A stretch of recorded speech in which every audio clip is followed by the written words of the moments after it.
Selamat datang di podcast Marhaim Series. Pada hari ini kita kedatangan tamu spesial. Beliau adalah Bapak Iputu Yudis Raditya SS. Beliau selaku dosen pengajar bahasa Rusia di Universitas Mahendra. Om Swastiastu, Bapak. Om Swastiastu. Bagaimana kabarnya hari ini? Baik sekali. Luar biasa. Terima kasih. Dan Anda? Pada hari ini kita akan sedikit berbincang-bincang mengenai hal-hal yang berkaitan dengan Rusia dan bahasanya. Dengan senang hati. Terima kasih. Seperti yang banyak dibicarakan akhir-akhir ini, mengenai perang Rusia dengan Ukraina, menurut tanggapan Bapak sendiri, apakah hal ini berpengaruh terhadap minat masyarakat Indonesia, khususnya dalam mempelajari bahasa Rusia itu sendiri? Ya, jadi itu pertanyaan yang sangat bagus ya, dimulai dengan kaitannya dengan bahasa Rusia. Kita tahu bahwa pada tahun 2022 ini terjadi konflik lanjutan ya, jadi antara Federasi Rusia dengan Ukraina, di mana telah menimbulkan atau trigger ya, jadi financial crisis atau krisis ekonomi baik di Rusia maupun di region di sekitarnya. Ya, jadi Rusia ya singkatnya sudah menjadi perhatian dunia ya. Ya, walaupun itu bukan barang baru bagi Rusia yang kita kenal saat ini atau Federasi Rusia. Dulu kita tahu bahwa Rusia itu adalah republik terbesar dalam Uni Soviet ya. Ketika Uni Soviet terdiri dari 15 republik, di mana Rusia merupakan republik yang terbesar atau federasi yang saat ini kita sebut Federasi Rusia. Tentu kaitannya dengan Rusia itu sendiri, perannya dalam kancah internasional, baik ekonomi, politik, pertahanan, dan keamanan. Ya, saya mengamati juga bahwa banyak orang ingin mengetahui lebih jauh tentang konflik maupun tentang Rusia sendiri. Nah, mereka ingin tahu dari sumber-sumber yang original sehingga mereka harus membaca dokumen dalam bahasa Rusia. Permasalahannya adalah tentu sedikit dari kita yang mengetahui atau menuturkan bahasa itu, sehingga diperlukan suatu upaya pembelajaran untuk itu. Jadi ini semacam magnet bahwa rasa keingintahuan seperti itu sangat positif sehingga memicu masyarakat untuk mempelajari bahasa Rusia. Baik, selanjutnya Bapak, mengingat negara Rusia adalah negara yang besar dan juga memiliki hubungan yang baik dengan negara Indonesia dari zaman Bung Karno yang telah membangun hubungan dengan Uni Soviet kala itu, hingga saat ini menjadi Federasi Rusia, hubungan baik tersebut tetap bertahan. Menurut Bapak sendiri, bagaimana cara negara Indonesia untuk mempertahankan hubungan yang telah terjalin baik dengan Rusia di era gempuran negara lain yang memojokkan Rusia sebagai tersangka atas penyerangannya ke Ukraina? Ya, jadi di sini adalah kondisi bilateral ya antara Indonesia dengan Federasi Rusia, Republik Indonesia RI dengan Federasi Rusia. Baik, di sini ada trust ya, trust yang sudah terhubung atau terjalin setidaknya ketika Presiden Soekarno masih memimpin Indonesia waktu itu tahun 50 ya. Jadi di tahun 2020 ya, kedua belah negara atau kedua belah pihak merayakan 70 tahun ya hubungan diplomatik. Sebenarnya hubungan diplomatik itu officially memang dimulai pada tahun 50. Namun hubungan antara Nusantara dengan Rusia atau kerajaan Rusia sudah terjadi di abad ke-19 ya. Jadi untuk memelihara hubungan kita tentu memiliki goal bersama ya. Ya, jadi goal bersama, tujuan bersama dari simbiosis mutualisme antara Republik Indonesia dengan Federasi Rusia. Tentu ada banyak aspek, terutama aspek ekonomi ya. Jadi kalau kita melihat kepada goal bersama, terutama dari sisi kebijakan yang diambil oleh pemerintah RI, tentu ada the best interest untuk rakyat Indonesia yang dimana kita fokus ke sana. Ya, kalau negara lain memiliki penilaian baik itu subjektif maupun objektif, saya kira itu wajar saja. Tapi pemerintah kita memiliki objektivitas mengenai hubungan dengan Rusia. Tentu saja ini adalah langkah pemerintah ya untuk mencapai tujuan nasional kita. Ya, jadi singkatnya adalah memelihara trust ya, memelihara trust kita dengan Rusia berhubungan baik, tidak pernah saling menyerang, baik secara militer maupun ekonomi, dan melanjutkan dengan jalur-jalur seperti jalur pendidikan, kebudayaan, dan lain sebagainya. Ya. Terima kasih. Selanjutnya, kursi kepemimpinan G20 sudah beralih tangan ke Indonesia dan akan dilakukan KTT di bulan November mendatang di Bali. Menurut beberapa sumber, bahwa AS mengancam akan memboikot sejumlah pertemuan G20. Jikalau Rusia tidak dikeluarkan dari forum tersebut, menurut Bapak sendiri, bagaimanakah sepatutnya sikap Indonesia dalam menyelesaikan masalah ini, mengingat Indonesia sebagai pemegang kursi G20? Oke, ya, ini pertanyaan yang sangat bagus ya. Artinya boykot ya, di mana boykot itu berarti bahwa Amerika Serikat atau Amerika itu akan tidak mengikuti beberapa pertemuan di mana Rusia akan dilibatkan, kan seperti itu, sebagai anggota permanen dari G20. Nah, tentu mereka memiliki suatu sikap yang berhubungan dengan geopolitiknya, yaitu geopolitik Amerika Serikat. Nah, kita sebagai tuan rumah penyelenggaraan daripada G20 itu tentu menjunjung harapan-harapan dan aspirasi-aspirasi, karena G20 itu tidak hanya berkenaan dengan hajat hidup rakyat dari negara-negara yang menjadi anggota, tapi juga negara-negara yang menjadi tamu, bahkan ada beberapa negara yang sangat aspiratif dan sangat bergantung kepada output daripada G20 itu. Jadi singkatnya menurut saya keywordnya adalah fokus kepada tujuan bersama diselenggarakannya G20. Ya, kita tidak dapat didikte oleh kepentingan manapun selain kepentingan bersama, karena ini merupakan summit untuk kesejahteraan bersama. Nah, menurut saya seperti itu. Jadi tetap fokus kepada apa yang sudah menjadi mandat kepada Republik Indonesia. Ya. Begitu ya.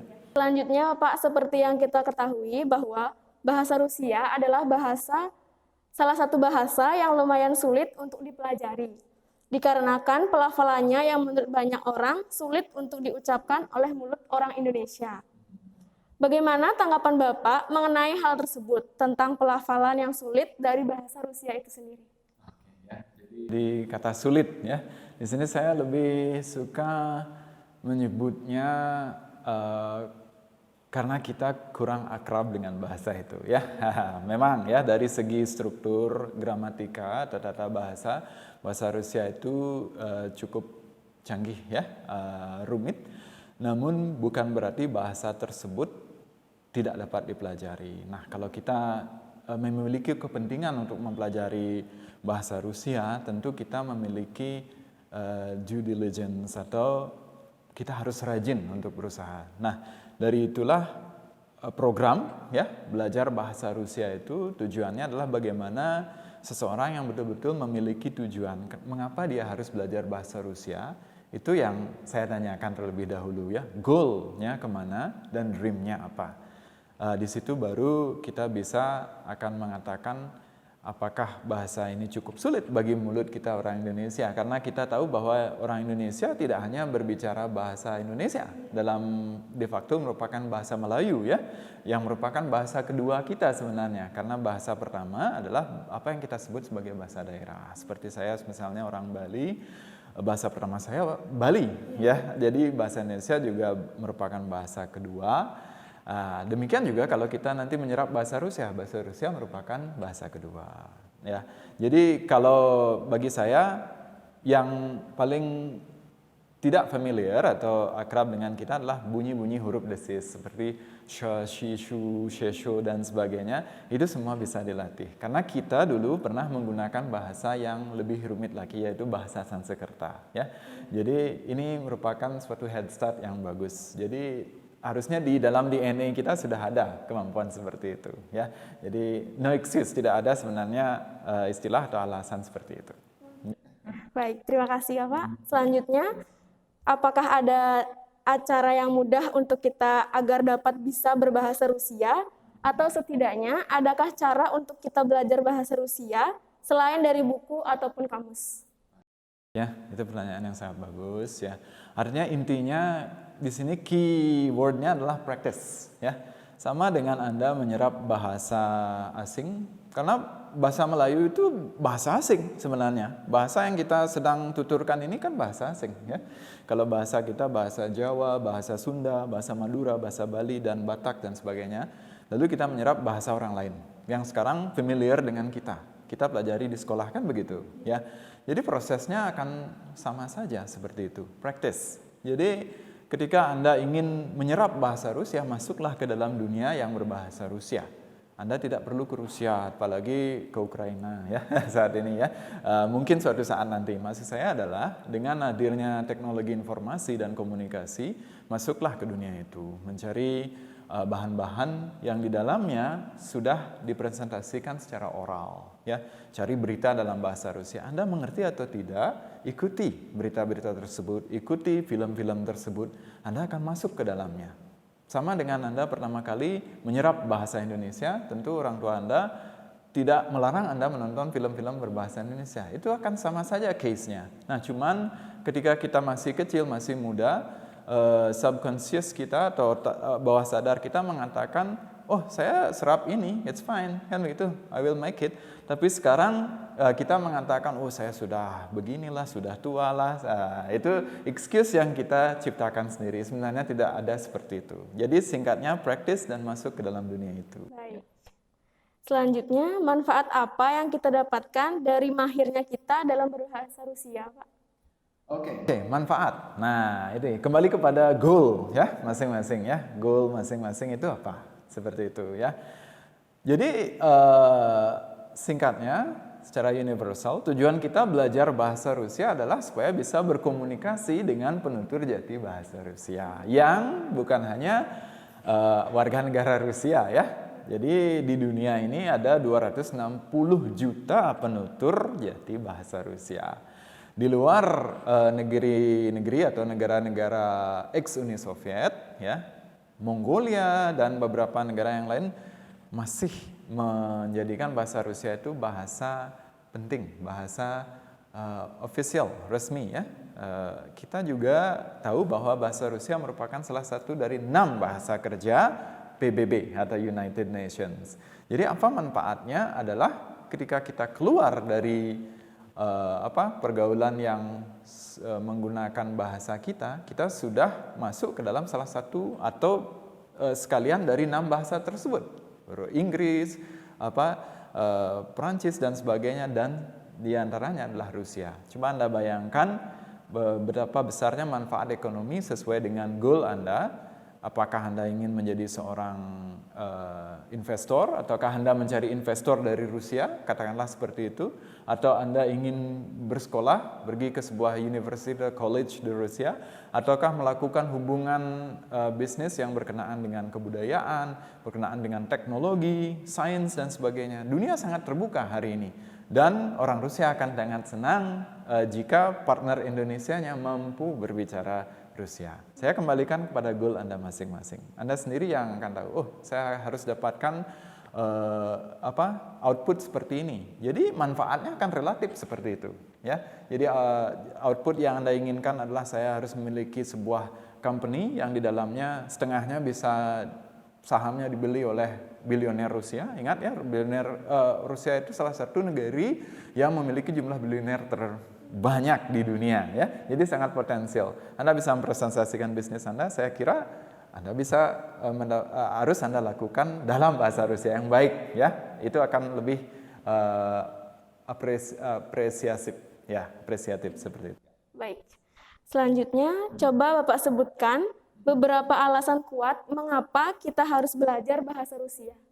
Nah, mengapa? Ya, why ya? Mengapa ya? Jadi sebenarnya lebih tepatnya kalau saya katakan mengapa harus atau apa yang menjadikan kita harus seperti itu, kan begitu ya. Ada suatu dorongan. Kita tidak bisa mengatakan karena saya suka. Mungkin tidak ya.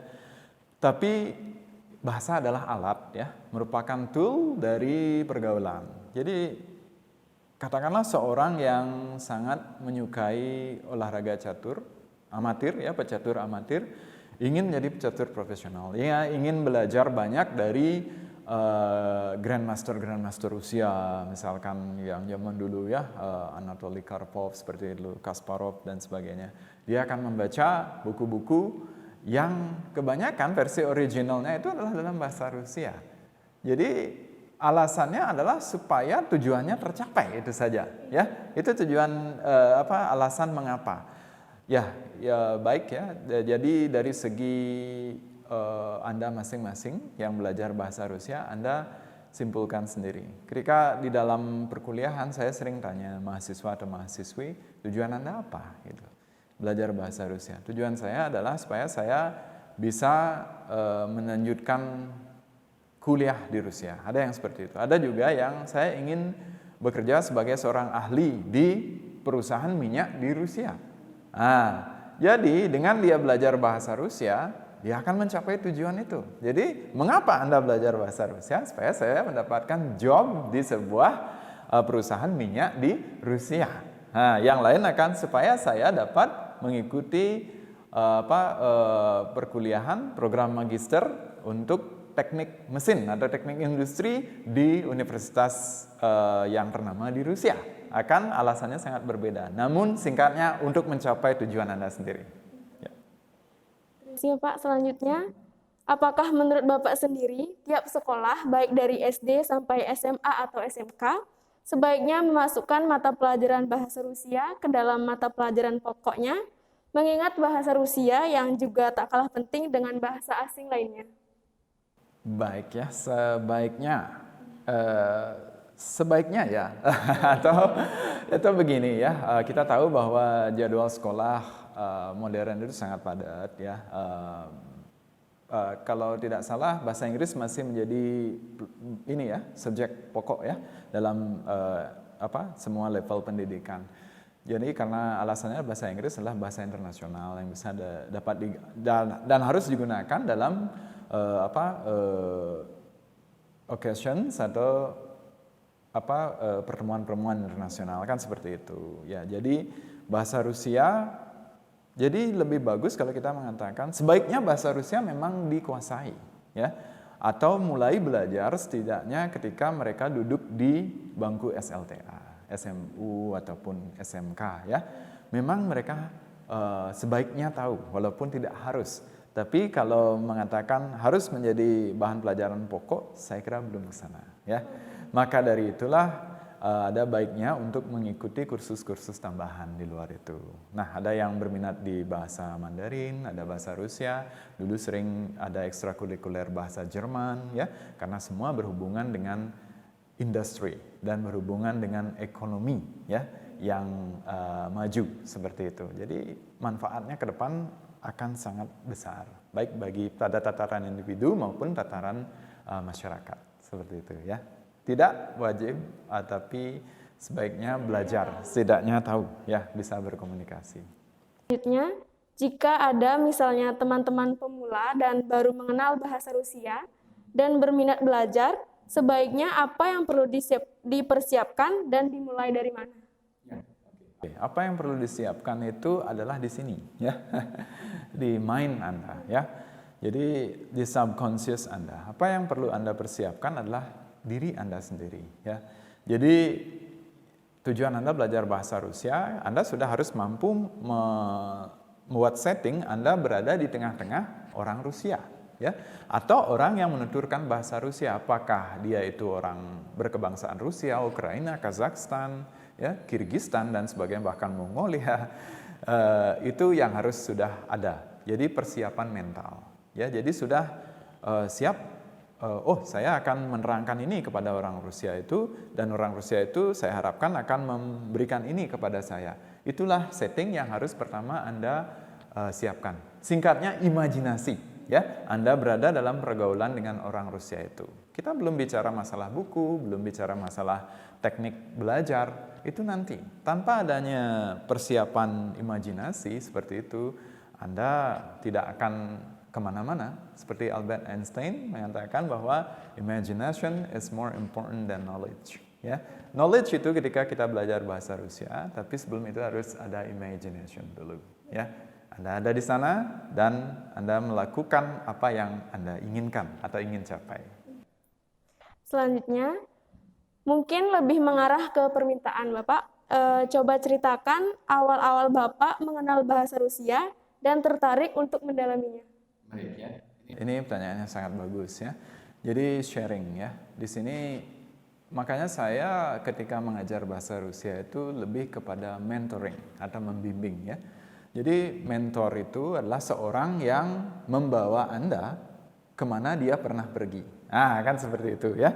Jadi tidak semata-mata langsung kepada grammar, begini bunyi, ini morfem, begini konsonan atau vokal atau tasrif, istilah-istilah dalam bahasa Rusia, bukan seperti itu ya. Jadi goal Anda kemana? Oh, goal saya adalah saya ingin mendapatkan job ya.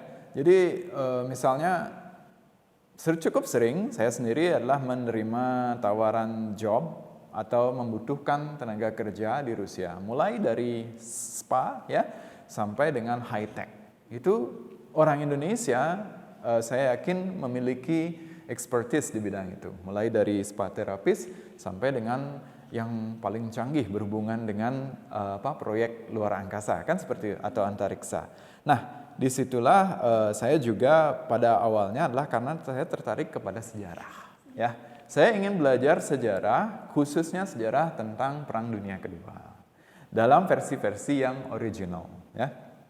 Demikian juga saya tertarik kepada sains ya dan seni. Kita tahu bahwa output dari produk-produk kebudayaan dari Rusia itu sangat menakjubkan. Kalau Anda look up di internet ya, Anda akan menemukan karya-karya pada zaman Tsar atau Raja Rusia, bahkan Uni Soviet dan berikutnya itu memiliki karya-karya yang sangat indah dari seni dan budaya. Kemudian dari teknologi ya, suatu transformasi teknologi dari Rusia itu adalah negeri yang miskin dan tidak terdidik menjadi negeri yang sangat terdidik, terlatih dan berteknologi. Nah, itu adalah suatu revolusi. Jadi kuncinya adalah revolusi. Jadi sebagai orang muda waktu itu saya sangat tertarik kepada perubahan yang drastis dari negeri tersebut ya.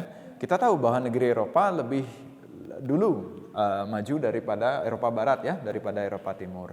Nah, kemudian ternyata saya harus belajar by practice. Kemudian saya bertanya kepada mentor, kemana saya harus pergi? Kamu harus temui langsung orang Rusia. Kamu mengerti atau tidak bahasa mereka, itu yang harus kamu lalui. Akhirnya saya memberanikan diri, dibimbing oleh mentor, menemui orang-orang Rusia. Saya katakan saya belajar. Oh, bagus sekali. Banyak yang antusias untuk membantu. Ketika itu bahasa pengantarnya bahasa Inggris ya.